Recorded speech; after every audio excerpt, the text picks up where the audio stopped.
Voilà, on va commencer notre cours Zoom avec une communauté à Paris et le cours est dédié pour les Ilui Nishmat du docteur Rav Eliaou Ben Grazia Vechaim. Comme on l'a mentionné, le sujet ce soir est la place de la femme dans la Torah et on va reprendre justement un passage important juste avant le don de la Torah. Il y a un verset qui dit « Kotomar le Bet Yaakov vetaged le Bnei Israël » Ainsi tu parleras à la maison de Yaakov et tu enseigneras aux enfants d'Israël. Et nos commentaires expliquent que pourquoi dans le verset on parle à la fois de Bet Yaakov et de Bnei Israël. À quoi ça fait allusion? Alors nos maîtres nous disent que Bet Yaakov fait allusion aux femmes. Bet Yaakov, mes amis, il faut fermer les micros parce que... Mes amis, il faut fermer le micro parce que sinon... Mes amis, fermez vos micros sur le Zoom, sinon je n'arriverai pas à faire mon cours.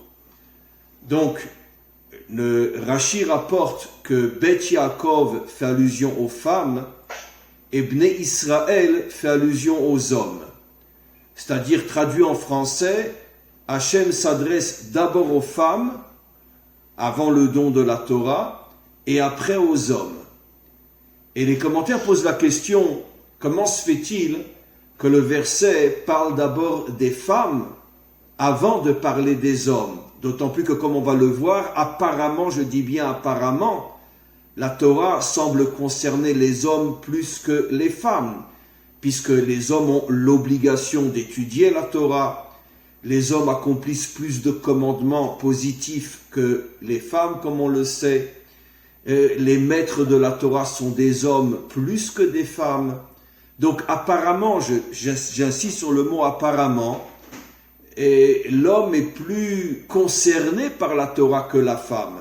Donc, nos maîtres posent la question, comment se fait-il que le verset s'adresse d'abord aux femmes avant les hommes?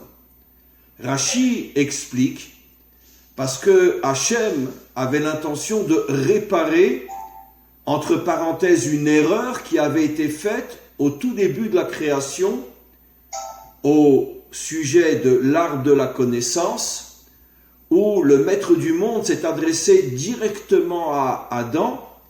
Il lui a dit, tu ne mangeras pas de cet arbre-là. Il ne s'est pas adressé à la femme. C'est Adam qui a dû transmettre à Chava que cet arbre était interdit.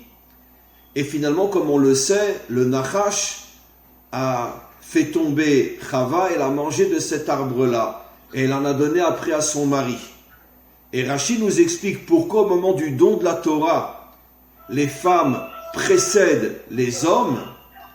Encore une fois, afin de réparer l'erreur, qui avait été faite au sujet donc d'Adam et Chava, où Hachem s'était adressé uniquement à l'homme et non à la femme, et il semblerait que c'est pour cette raison que la femme plus facilement est tombée, et en étant tombée, elle a fait tomber son mari aussi, et à travers eux deux, toute l'humanité. Je pense que vous comprenez toutes que ici, cet enseignement est complètement codé, complètement fermé. Il est très très très difficile à comprendre quel est le lien entre la faute de Adam et le don de la Torah. Pourquoi précisément au moment où on reçoit la Torah, les femmes précèdent les hommes afin de réparer la faute de Adam et de Chava? Quel est le lien? De quoi on parle? Alors évidemment, un sujet aussi profond, aussi codé, aussi difficile à comprendre d'après le sens premier, c'est évident qu'on va devoir, on pourrait parler sur ce sujet-là pendant des heures et des heures. On va essayer de résumer en 1 heure les points qui me paraissent les plus importants. D'abord, je voudrais revenir sur cette notion que au moment du don de la Torah, c'est les femmes qui précèdent les hommes, et au moment donc de l'interdiction de manger du fruit défendue, Hachem ne s'adresse pas aux femmes. Il y a, même on pourrait dire, même à un premier niveau, il y a quelque chose qui n'est pas compréhensible et qu'on va essayer de comprendre ensemble. Comme je l'ai expliqué, apparemment, l'homme semble plus concerné par la Torah que la femme. Donc pourquoi précéder la femme avant l'homme? Mais il y a une autre question aussi. C'est qu'on sait, nos maîtres nous expliquent que tout ce qui touche aux interdits ne fait pas, par exemple, ne mélange pas le lait et la viande, ne mange pas des animaux interdits. Tout ce qui est un lota'asé, tout ce qui est une interdiction, nos maîtres affirment dans le Talmud et autres qu'il n'y a strictement aucune différence entre l'homme et la femme. Pour toutes les interdictions de la Torah, la femme est aussi et autant concernée que l'homme. Ce qui veut dire que, ici, dans les deux exemples que rapportent nos maîtres, on n'arrive pas à comprendre. C'est-à-dire, pourquoi effectivement Hachem ne s'est pas adressé à Chava comme à Adam, puisque au moment de la création, il s'agit d'une interdiction. Tu ne mangeras pas de l'arbre défendu. Comme il s'agit d'une interdiction, nos maîtres affirment, et on le sait tous, que la femme est autant concernée que l'homme. Il n'y a aucun interdit de la Torah qui concerne les hommes plus que les femmes. Donc effectivement, on ne comprend pas pourquoi Hachem ne s'est pas adressé à la femme au même moment qu'il s'est adressé à Adam pour interdire l'arbre défendu. Et encore une fois, au sujet du don de la Torah, comme on l'a expliqué, puisqu'il semblerait que la Torah concerne plus les hommes que les femmes, alors pourquoi les femmes sont citées en premier? Ce qui veut dire qu'ici, on a une sorte de double contradiction. Pourquoi Hachem ne parle pas à Chava quand il s'agit d'un interdit, et pourquoi il parle aux femmes avant les hommes quand il s'agit du don de la Torah? Je pense que vous avez bien compris la question, et ça va nous permettre maintenant de rentrer plus en profondeur. Revenons sur le sujet de la Torah. J'ai dit, je l'ai fait exprès de rajouter plusieurs fois dans mes propos, apparemment. Apparemment, l'homme est plus concerné par la Torah que la femme. Mais je vais vous rapporter différentes preuves qui apparemment ces preuves-là disent exactement le contraire. Vous savez toutes que tous les soirs, le mari, avant le kidouche, chante Eshet Chayil à sa femme, c'est-à-dire une louange qui est adressée à l'épouse. Or, regardez donc ce texte-là dans la Torah elle-même, et vous verrez que Rashi et tous les maîtres d'Israël expliquent que ces versets qui parlent effectivement de l'épouse vertueuse, ces versets parlent aussi de la Torah. Ce qui veut dire que Rashi explique tous ces versets du chant Eshet Chayil, autant au niveau de l'épouse qu'au niveau de la Torah. Ça veut dire que chaque verset, Rashi l'explique comme faisant allusion à la Torah. Et ici, on a donc quelque chose d'absolument incroyable. Puisqu'il est évident que ces versets parlent de l'épouse, mais parlent aussi de la Torah, on voit ici dans la Torah elle-même que la femme est comparée à la Torah et que la Torah est comparée à la femme. Or, encore une fois, on revient à cette question traditionnelle. Apparemment, à nos yeux, l'homme semble être plus concerné par la Torah et les mitzvot que l'épouse. Donc, comment se fait-il que la Torah elle-même nous dit que la Torah est comparée à l'épouse, que l'épouse est comparée à la Torah? C'est une question à laquelle je ne réponds pas tout de suite. Je vais vous apporter une autre preuve, effectivement, qui confirme le verset que Dieu a parlé aux femmes avant les hommes au moment du don de la Torah. Vous savez toutes qu'il y a un verset qui dit au sujet de la Torah, qui lekach tov natati lachem. Je vous ai donné quelque chose de tov. Et nos maîtres expliquent en tov et la Torah. Le fameux tov, le fameux bien que Dieu a donné à son peuple, c'est la Torah. Qui lekach tov natati lachem. Or, on voit donc que la Torah s'appelle tov, mais on voit dans un autre verset que l'épouse aussi s'appelle tov. Où on voit que l'épouse s'appelle tov, comme il est dit, Lotov eyot Adam levado, il n'est pas bon que l'homme soit seul, et selo ezer kenegdo, faisons-lui une épouse à ses côtés. Qu'est-ce qu'il est dit juste avant la justification de la création de l'épouse? Lotov eyot Adam levado. L'homme n'a pas de tov tant qu'il est seul. Et c'est pour ça qu'on va lui apporter une épouse. Donc de là, on voit, nos maîtres expliquent que la femme est appelée tov. Or, on vient de voir juste avant que la Torah s'appelle aussi tov. Donc on a une nouvelle preuve. D'abord Eshet Chayil qui parle de la femme et qui parle de la Torah. Mais je vous en supplie, éteignez vos zooms. Et on a une deuxième preuve avec donc cette comparaison au niveau de l'écart tov natati lachem. Je vous ai donné le tov et l'épouse est appelée tov et le tov est la Torah. On voit encore une fois que la femme, plus que l'homme, incarne la Torah. Et il y a encore une troisième preuve, pas directement au niveau de la Torah, mais qui est très importante aussi. On sait que l'identité juive est transmise par la femme et non par l'homme. L'homme est absolument incapable de transmettre l'identité juive. Or, l'identité juive est, on pourrait dire, le réceptacle de la Torah. Nous avons été créés en tant que juifs pour recevoir la Torah et diffuser sa lumière dans le monde entier. Or, qui transmet l'identité juive? Ce n'est pas l'homme, mais c'est la femme. Donnons un exemple très simple. Si malheureusement, comme ça a été le cas des millions de fois dans notre histoire et surtout en exil, si une femme est violée par un non-juif, eh bien son enfant sera juif.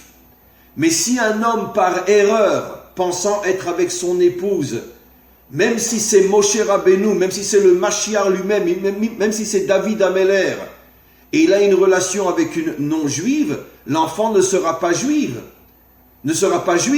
Ce qui veut dire qu'un homme est incapable de transmettre l'identité juive.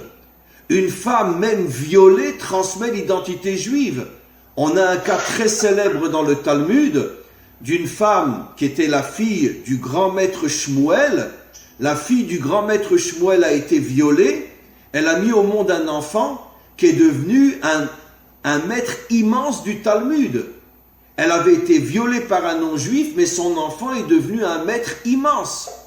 Ce qui veut dire que même dans une situation de viol, non seulement l'enfant est juif, mais il peut devenir aussi un maître immense, comme c'était le cas encore une fois du fils de cette femme qui était la fille du grand maître Shmuel dans le Talmud.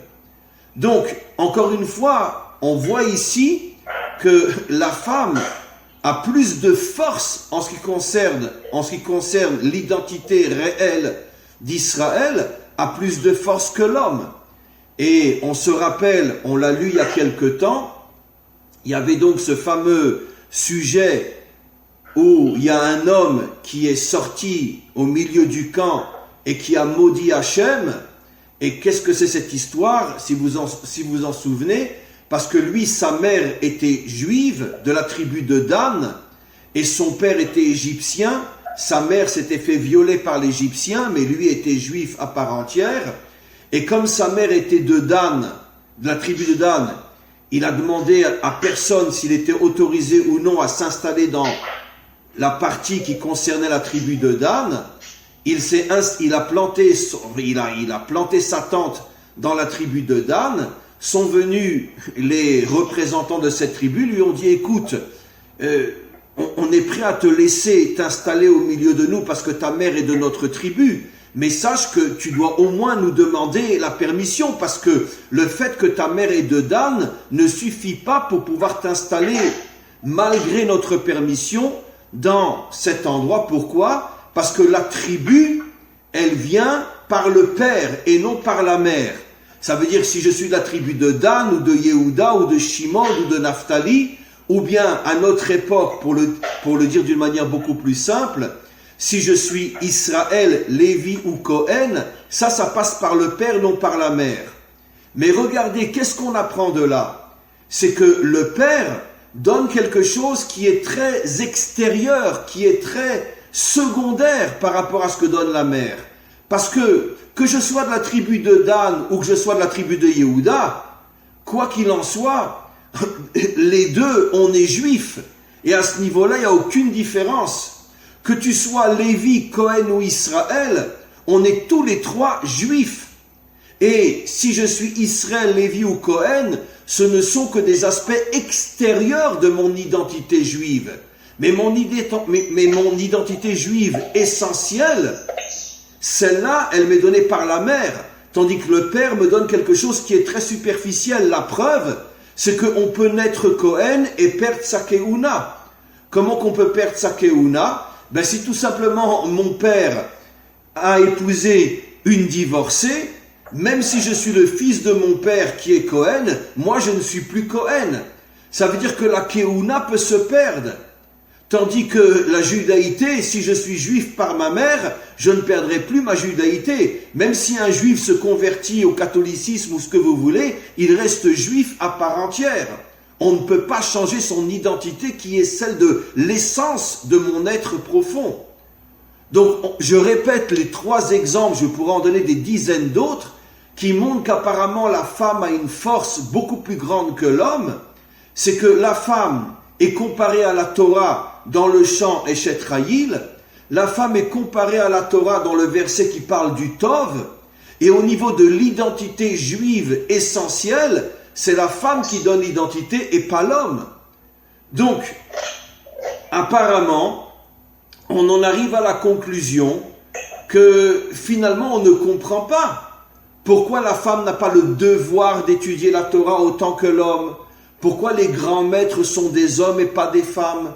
Pourquoi les hommes sont concernés par tous les commandements positifs et les femmes ne sont pas concernées par tous les commandements positifs, ce qui fait que les femmes accomplissent moins de commandements que les hommes, sauf là où il y a des interdits, où il n'y a pas de différence.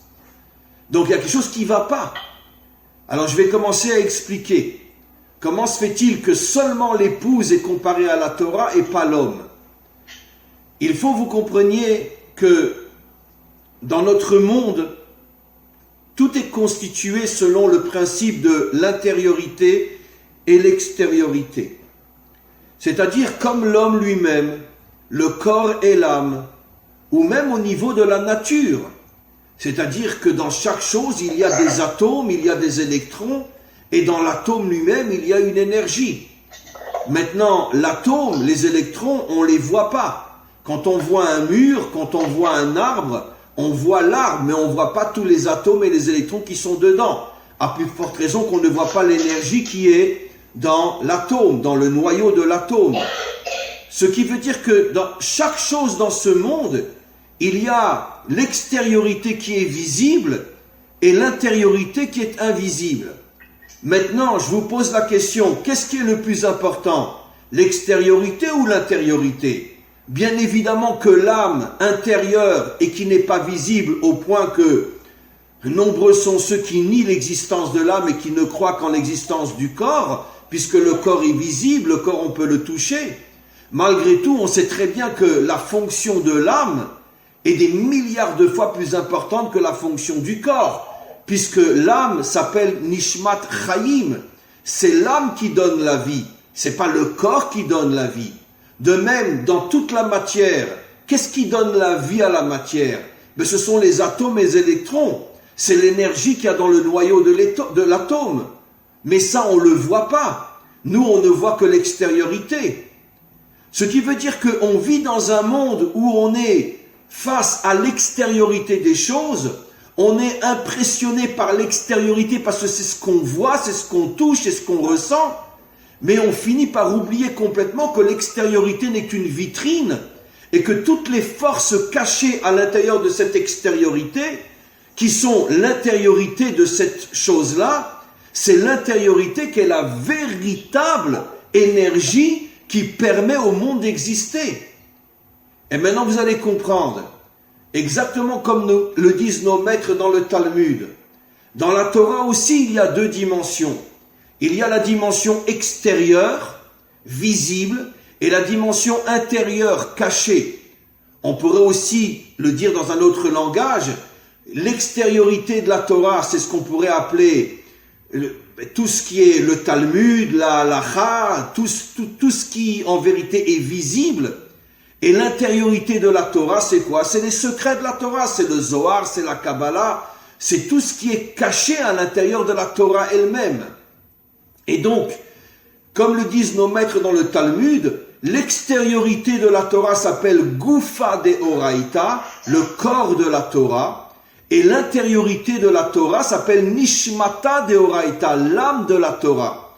C'est pour ça que vous verrez que dans tout le Talmud est appelé par les maîtres d'Israël Gufa de Oraita, le corps de la Torah, alors que dans le Zohar, s'il vous plaît, éteignez encore une fois, éteignez votre micro. Éteignez votre micro. Alors que dans le Zohar, la Torah est appelée Nishmata de Oraita, l'âme de la Torah. Il faut éteindre votre micro, mes amis. Et donc, s'il vous plaît, c'est Madame Fekida, est-ce que vous pouvez éteindre tous les micros, s'il vous plaît? Merci. Et donc, on voit encore une fois que le Talmud s'appelle le corps de la Torah, alors que le Zohar s'appelle l'âme de la Torah. Ce qui veut dire encore une fois, ce qui est visible est au niveau du corps, ce qui est invisible, mais qui est l'essentiel de l'énergie qui donne vie au visible, cette énergie cachée, qui n'est pas visible au point qu'on peut l'oublier, est malgré tout l'énergie essentielle. Or maintenant, je vous pose la question, et vous allez tout comprendre. Comment est appelée dans le verset, comment est appelée une femme juive authentique? Qu'est-ce qui est dit dans le verset? Kol kvoda bat meler pnima. La femme juive est comparée à une reine, et le verset termine en disant pnima. Elle est reine dans son intériorité. Pnima, milachon, pnimiut. Pnimiut, c'est l'intériorité cachée.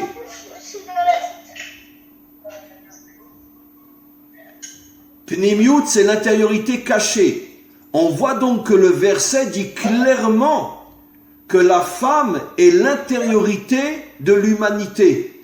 L'intériorité cachée.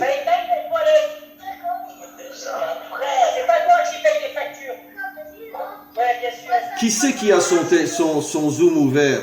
C'est catastrophique. Et donc je reviens à ce que j'explique. On voit que le verset dit que toute la grandeur de la femme, c'est pnima, c'est d'être dans l'intériorité.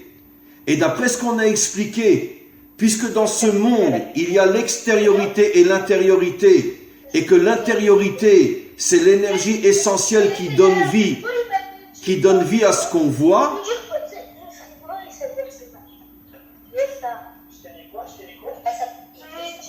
est-ce que vous savez qui c'est qui a son zoom ouvert? Qui c'est qui a le zoom ouvert? Je n'arrive plus, je n'arrive pas. Allô?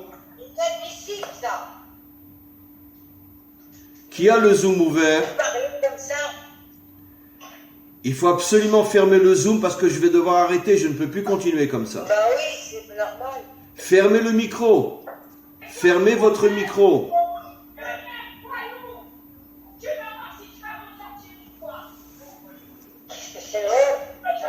Fermez votre micro.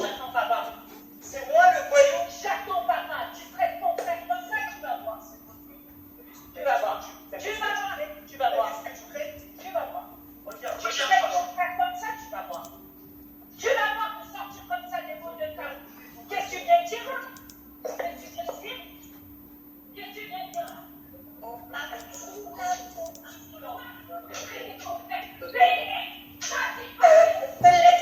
Est-ce que l'administrateur peut couper le micro? C'est possible.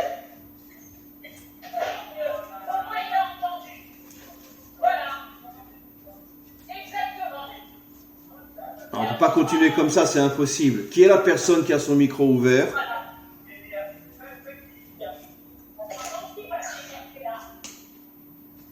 Bon, on va essayer de continuer. Mais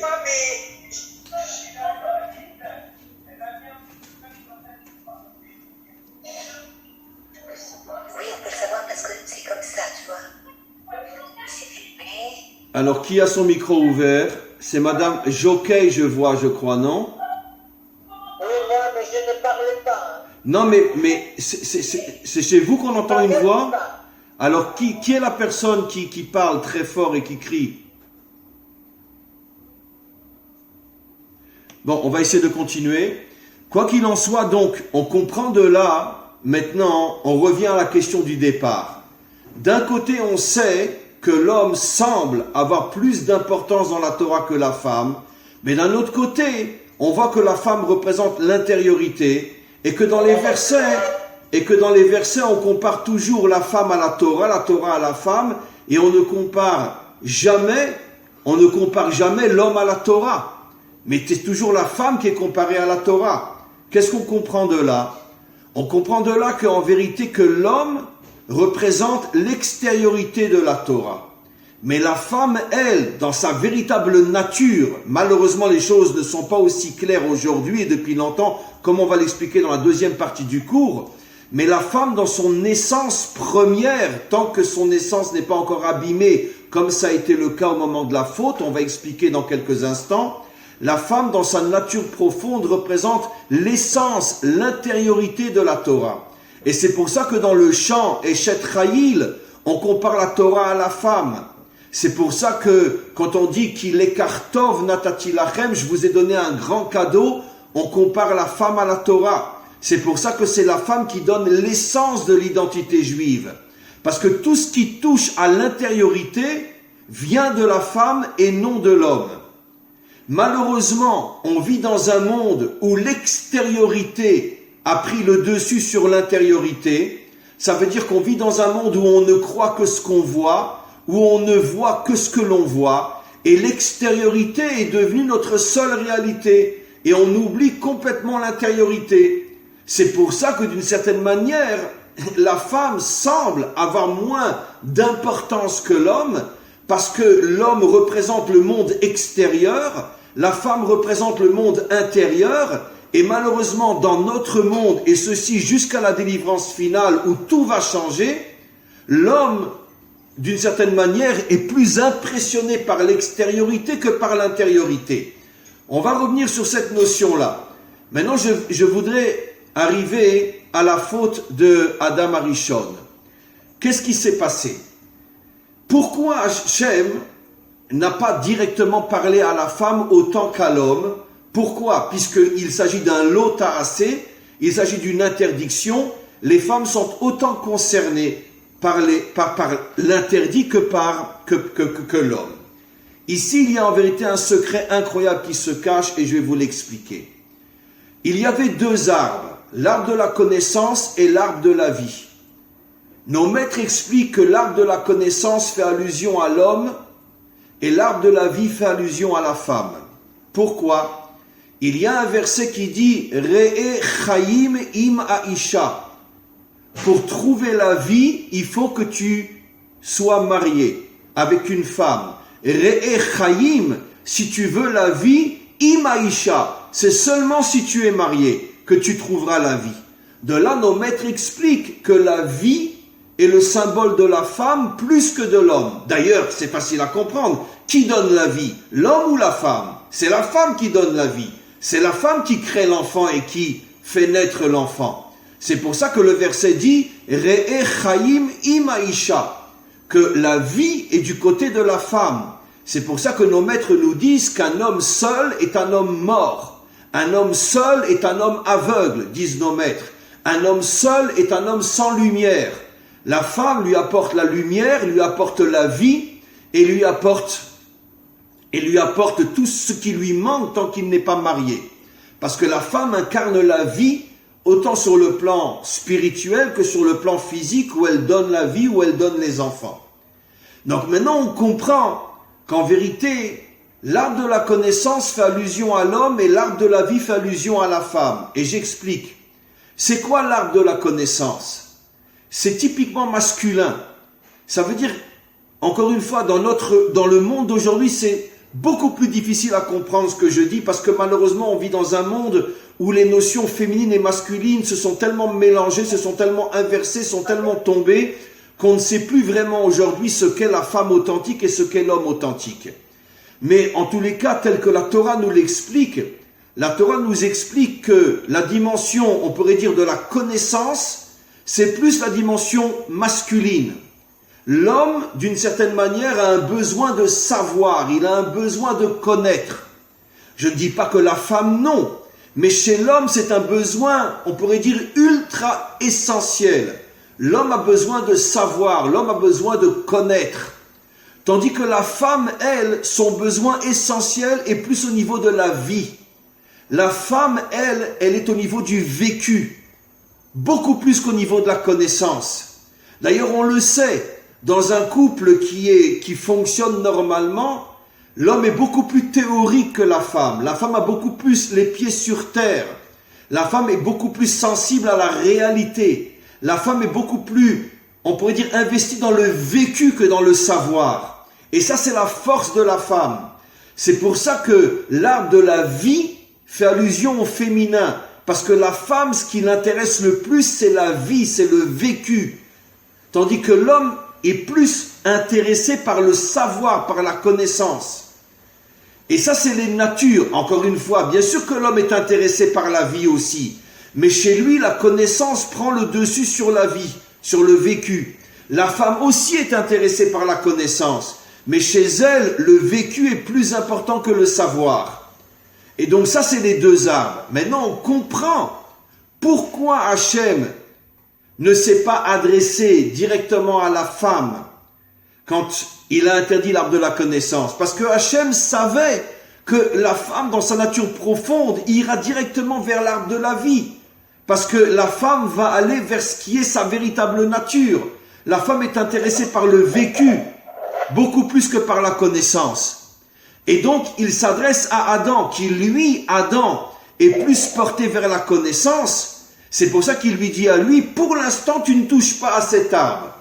Comme on le sait, le Ari HaKadosh explique dans la Kabbalah que s'il avait attendu, eh ben, il aurait eu le droit de manger de cet arbre-là, Motzei Shabbat, puisqu'il a été créé vendredi. Mais ça, c'est des notions trop profondes, je ne veux pas expliquer dans le cours d'aujourd'hui. Mais quoi qu'il en soit, l'homme étant porté vers la connaissance, c'est à lui que Hachem s'adresse en lui disant ne mange pas pour l'instant de cet arbre-là. Et pourquoi il ne s'adresse pas à la femme? Parce que la femme, dans sa nature profonde, est intéressée par le vécu, par le ressenti, par le réel, par la réalité, beaucoup plus que par la connaissance. Et c'est ça sa grandeur, c'est ça sa force. Alors maintenant, on peut se poser la question, mais alors comment le Nachash a-t-il pu faire tomber la femme, d'après tout ce que j'explique, dans un domaine qui n'est pas le sien? Puisque c'est elle la première qui a pris le fruit et qui a mangé de l'arbre de la connaissance. Ici, on voit une explication extraordinaire que je pense que vous connaissez toutes, mais que je vais expliquer un peu plus. Le Yetzer Hara de chacun d'entre nous fait tout pour détruire notre nature profonde. Faisons un bond dans nos dernières générations. C'est pour ça que toutes les forces du mal dans notre génération font tout pour que l'homme ne soit plus un homme, que la femme ne soit plus une femme, etc. Tout mélangé, que chacun perde son identité profonde afin de détruire la dimension masculine et féminine et donc détruire le couple, détruire la famille et finalement détruire l'humanité tout entière. Le Yetzer Hara, le vrai Yetzer Hara, il étudie la nature d'une personne et il va tout faire pour casser cette nature et amener cette personne à l'extrême opposé de ce que aurait dû être sa nature véritable. Vous comprenez maintenant pourquoi on arrive à une contradiction inimaginable, mais qui est facile à comprendre d'après ce que j'explique. Comment d'un côté nos maîtres affirment que la femme représente l'intériorité, ce qui est caché, et c'est dans la Torah la raison réelle et profonde de la tsniout. Pourquoi une femme doit être tsnoua? Pourquoi elle doit être pudique? Justement pour protéger son identité. Ça n'a rien à voir avec uniquement le problème des yeux qui vont se poser sur elle. Ça aussi c'est important. Mais la vraie raison profonde, telle que c'est expliqué par les maîtres du Zohar et les maîtres des secrets, c'est parce que justement elle doit être en accord avec son identité. puisque elle est l'énergie cachée profonde qui donne vie à toute la réalité extérieure, elle doit préserver justement son identité en restant cachée. Et en restant cachée, en étant pudique, justement, elle arrive on pourrait dire, à multiplier ses forces, ses énergies intérieures et devenir une source de vie incroyable. C'est pour ça que nos maîtres vont jusqu'à dire En abracha metsuya betor beito shel ha'adam ela bezchut ishto. Toute la réussite, toute la bénédiction d'un homme dans sa maison, c'est par le mérite de sa femme. Et nos maîtres rajoutent En abracha metsuya ela bema shesamui min ha'ayin. La bénédiction ne se trouve que là où la chose est cachée des yeux. Ce qui veut dire qu'on comprend très bien, la bénédiction passe par la femme, mais à condition qu'elle ait un comportement pudique. Pourquoi ? Parce qu'en ayant un comportement pudique, elle dévoile sa véritable nature, cette énergie cachée qui est la source de toute la réalité, de tout le monde extérieur, et la bénédiction passe par elle, les forces passent par elle, et tout ce que le mari réussit dans sa vie passe par l'épouse. Plus une femme elle est pudique, et plus elle amène la bénédiction dans sa maison. Parce qu'elle représente la force cachée que personne ne voit, mais qui est la force essentielle de la réalité. Et donc maintenant on comprend pourquoi le Nachash a voulu faire tomber la femme dans l'arbre de la connaissance, alors que c'est pas du tout sa nature profonde. Comme on a expliqué, parce que le Nachash, les forces du mal, font tout pour amener une personne à l'endroit qui est à l'extrême opposé de sa nature première. Si la nature véritable de la femme, c'est le vécu plus que la connaissance, si la nature véritable de la femme, c'est la pudeur plus que le dévoilement de son être, le Nachash va tout faire pour amener la femme à l'extrême opposé de sa véritable nature. Et c'est pour ça que le Nachash est attaqué à la femme et lui a dit « mange de l'arbre de la connaissance », ça veut dire, dans le langage aujourd'hui, « deviens un homme ». Cesse d'être une femme. Mais c'est exactement ce qu'on voit dans notre génération, où les femmes essayent d'être des hommes, les hommes deviennent des femmes, et on ne sait plus qui est femme, qui est homme, tout est mélangé à tous les niveaux, sur le plan physique, sur le plan moral, sur le plan intellectuel. On ne peut plus faire la différence entre un homme et une femme, à tous les niveaux. Au niveau même des couples, au niveau de la famille, aujourd'hui, tout est devenu du n'importe quoi. Pourquoi ? Parce que ce qui se cache derrière, c'est la volonté de détruire l'humanité. Et ça commence par la destruction de l'identité féminine, masculine, couple, famille, et il n'y a plus de monde. Et c'est le grand danger dans lequel on se trouve aujourd'hui, et c'était annoncé par les prophètes il y a déjà des millénaires. Mais quoi qu'il en soit, maintenant vous comprenez aussi cette contradiction. Comment se fait-il que dans notre monde, la personne qui se dévoile le plus, qui est la plus provocatrice, c'est la femme. Alors que la femme est décrite comme celle qui représente justement le monde caché, le monde intérieur. Qu'est-ce qu'on comprend de là ?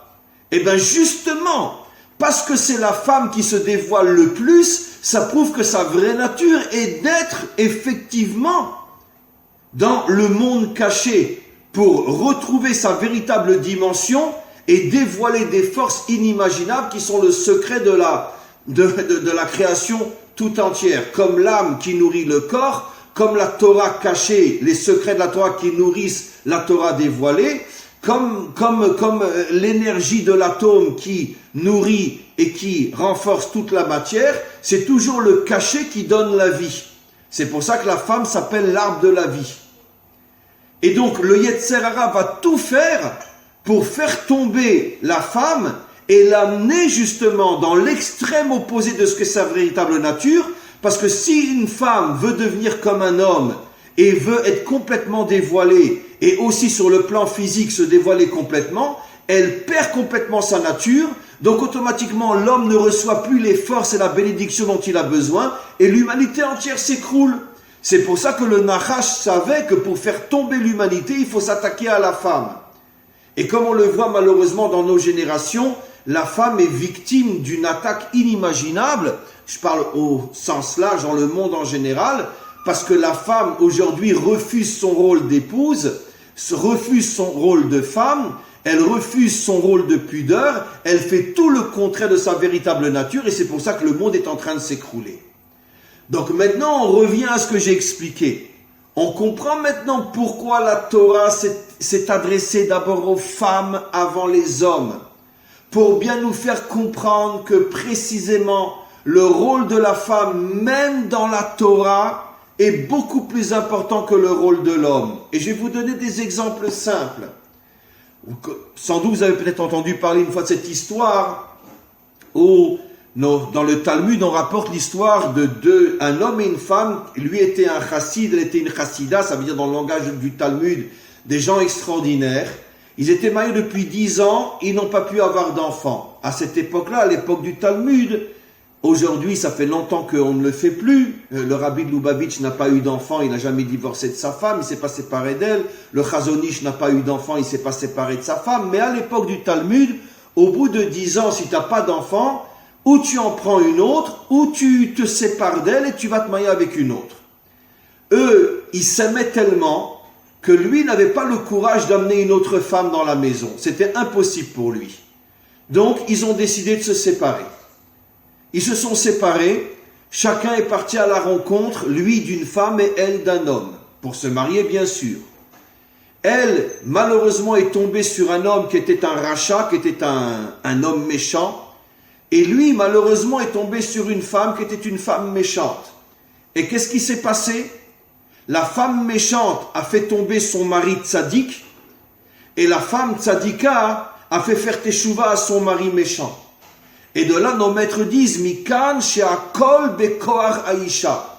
De là, tu vois que la véritable force se trouve chez la femme plus que chez l'homme. Puisque l'homme qui au départ était un tzaddik, il a épousé une femme méchante. La femme méchante est arrivée à prendre le dessus sur lui et le faire tomber. Et la femme tzaddika qui a épousé un homme méchant est arrivée à être plus fort que son mari, à lui faire teshuva et à le transformer en tzaddik. De là, tu vois que akol bekoar aisha.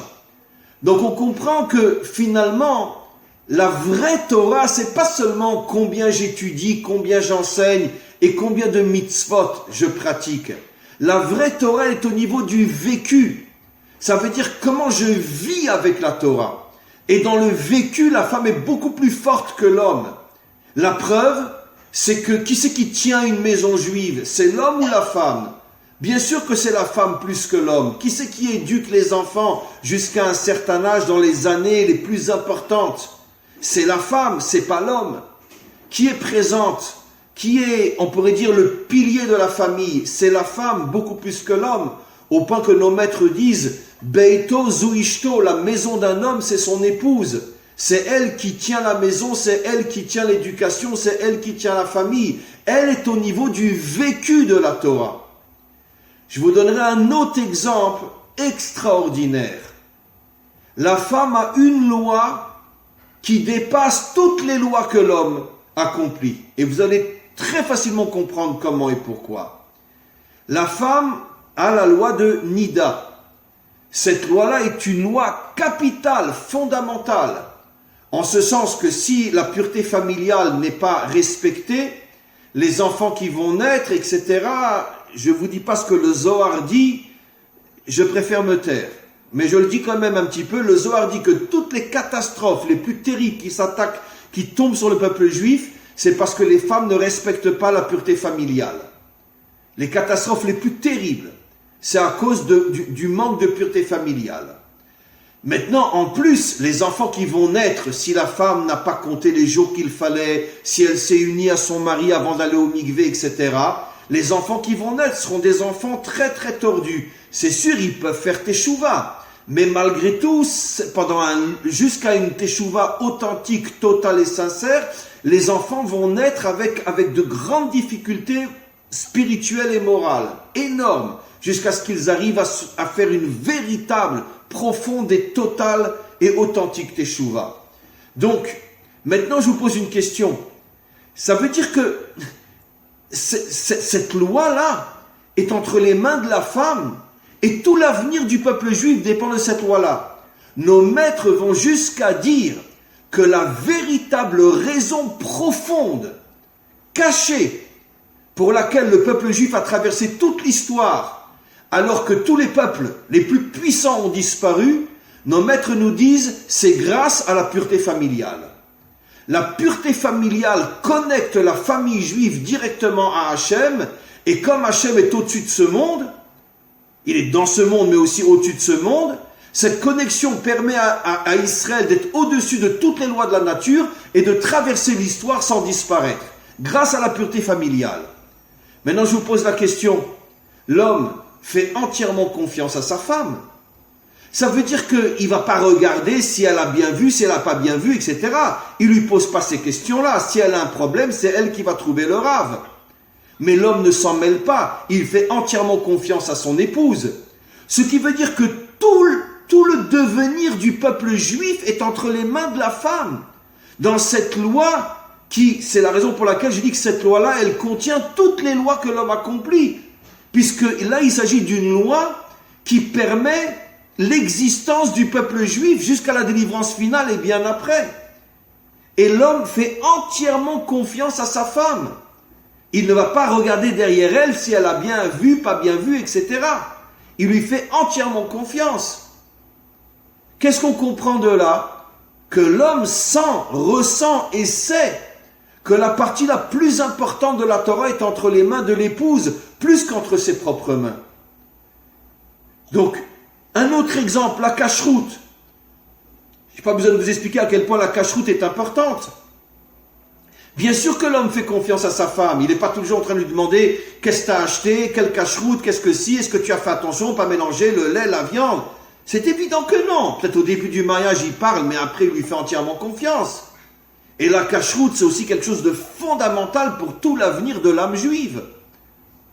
Et donc on voit que dans les domaines les plus importants, cacheroute, nida, l'homme fait entièrement confiance à sa femme. Ce qui veut dire qu'il comprend qu'elle a un rôle fondamental dans le vécu de la Torah. Pas seulement dans la connaissance de la Torah, mais dans le vécu de la Torah. Et c'est encore une fois la raison pour laquelle Hachem a parlé aux femmes avant de parler aux hommes au moment du don de la Torah, pour bien que les femmes comprennent que même si dans l'apparence des choses, l'homme semble plus concerné que la femme par la Torah, c'est uniquement au niveau de l'apparence. Car dans le fond, dans le secret des choses, la femme est beaucoup plus proche de la Torah que l'homme. Oui. Et un jour viendra où on le comprendra. Et j'explique. Comme je l'ai suggéré tout à l'heure, depuis la faute de Adam, c'est l'extériorité qui a pris le dessus sur l'intériorité. La preuve, c'est que tout de suite après la faute, qu'est-ce qui est dit? Ve'u yimshol bar, et il te dominera. Si l'homme domine la femme après la faute, ce qui veut dire que ce n'est pas du tout une situation normale. Avant la faute, l'homme ne dominait pas la femme. Bien au contraire. Mais après la faute, l'homme domine la femme. Ce qui veut dire c'est la conséquence de la faute. Ce qui veut dire ce n'est pas quelque chose de normal que l'homme domine la femme. Et au moment de la délivrance, c'est sûr que l'homme ne dominera plus la femme. Parce que la femme retrouvera sa véritable place. Et tout le monde comprendra que l'intériorité est beaucoup plus haute que l'extériorité, comme je vais le dire dans quelques instants. Mais qu'est-ce que ça veut dire « il te dominera » ? Ça veut dire qu'en vérité, l'extériorité, puisque l'homme représente le monde de l'extériorité prendra le dessus sur l'intériorité. Ça veut dire qu'on ne croit plus en Dieu, on ne croit plus en l'âme, on ne croit plus à la spiritualité et on ne croit plus en la femme. La femme est écrasée par l'homme, comme ça a été le cas pendant des millénaires. La servante à la maison. Un point, c'est tout. Avec des milliards d'exceptions, bien sûr, mais la servante à la maison. Il n'y a plus du tout la compréhension de ce qu'elle représente. Et donnons un exemple, même jusqu'à aujourd'hui, même au niveau du monde religieux. Vous arrêtez un homme qui a une grande réussite dans sa vie professionnelle, et vous l'arrêtez comme ça, et je parle même d'un homme religieux, et vous lui demandez, dis-moi, comment tu as réussi? Comment tu arrives à une telle réussite? Vous pouvez être sûr, vous interrogez 10 religieux, je ne sais même pas si un vous dira, c'est grâce à ma femme. Et il le dira sincèrement. Il vous dira, parce que j'ai fait de bonnes études, parce que je suis bien entouré, parce que j'ai des bons conseillers, parce que je travaille proprement, parce que je travaille sérieusement. Il vous donnera toutes sortes d'arguments qui sont vrais. mais sont dans le monde de l'extériorité. Qui est l'homme qui tout de suite vous dira « Pourquoi j'ai réussi? Mais c'est grâce à ma femme. » Surtout si sa femme est à la maison avec 8 gosses, comment il peut penser que c'est grâce à sa femme? Parce qu'on oublie complètement le rôle de l'intériorité. On l'oublie complètement. Regardez cet exemple fabuleux qu'on a de Rabbi Akiva. Il épouse Rachel. Il s'en va pendant 24 ans. Je saute des milliers de détails. Il revient au bout de 24 ans avec 24 000 élèves. Il n'a pas vu sa femme pendant 24 ans. Elle arrive, elle se jette à ses pieds. Les élèves la connaissant pas, veulent la repousser. C'est pas de sa noix, qu'est-ce que tu touches les pieds de Rabbi Akiva? Et lui tout de suite la reconnaît. Et il va dire cette phrase extraordinaire, il va dire « Laissez-la, Sheli, Veshelachem, Shelaï ». Il dit « Ce que je suis, ce que vous êtes, tout ce qu'on est, c'est elle ». Et nos maîtres font remarquer qu'il n'a pas dit « Ce que je suis, ce que vous êtes, c'est par son mérite ». Besruta. Il dit Shela. Ça veut dire c'est à elle. C'est pas seulement par son mérite, c'est à elle. On est à elle. Vous et moi, on lui appartient à elle. Regardez cette phrase si vous comprenez un petit peu l'hébreu. Sheli, Veshelachem, Shelaï. Nous sommes à elle.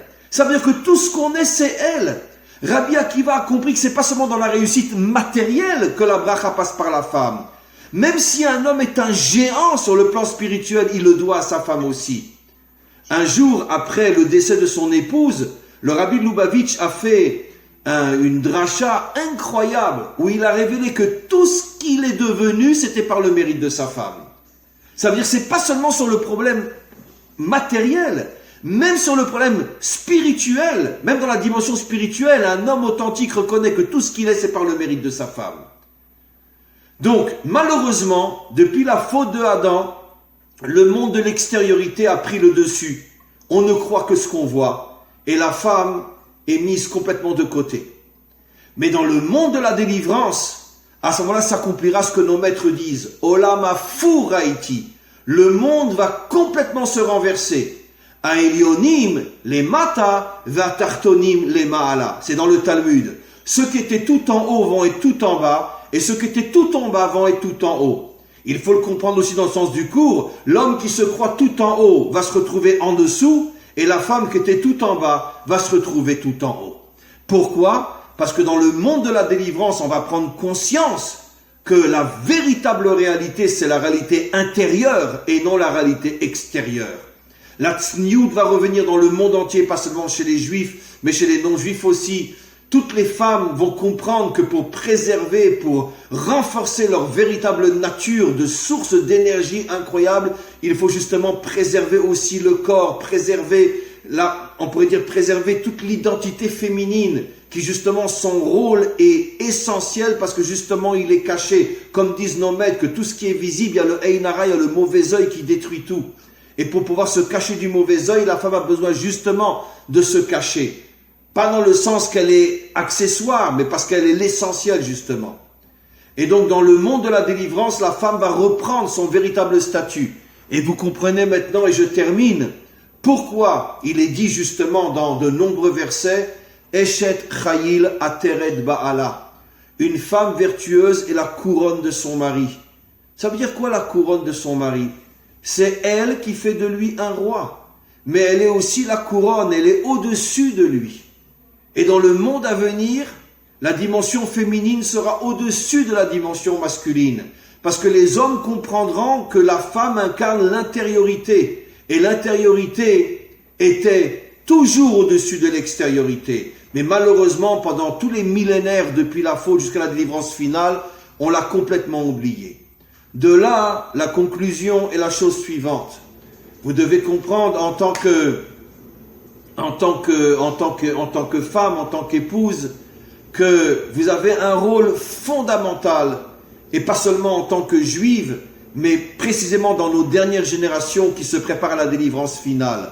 Ainsi que nos maîtres l'ont expliqué, Besrut Nashim Tzadkaniyot, par le mérite des femmes vertueuses, viendra la délivrance finale. C'est explicite dans le Talmud. Pourquoi par le mérite des femmes vertueuses? Par le mérite de toutes ces femmes qui comprennent leur rôle, leur véritable rôle, d'incarner cette énergie cachée qui est l'énergie essentielle qui permet à l'homme d'exister, à l'homme de réussir et au monde de se maintenir, lorsque la femme fera véritablement l'effort de revenir à sa véritable dimension et de savoir que ce qui est caché est précisément l'essentiel, d'observer toutes les règles de la tsniout et aussi toutes les règles qui font que, toutes les lois qui font que la femme justement retrouve sa véritable identité et devient une source de force et de lumière et de vie absolument incroyable. Par ce mérite de toutes ces femmes qui vont revenir à leur véritable identité, c'est par ce mérite, beaucoup plus que par le mérite des hommes, que nous mériterons la délivrance finale, la venue du Mashiach et la réparation de tout le mal qu'il y a dans le monde. Alors mesdames, renforcez-vous, revenez à votre identité et vous verrez que grâce à cela, vous apporterez une bénédiction incroyable dans votre famille et une bénédiction incroyable dans le monde. Amen, vechen yeh ratzon.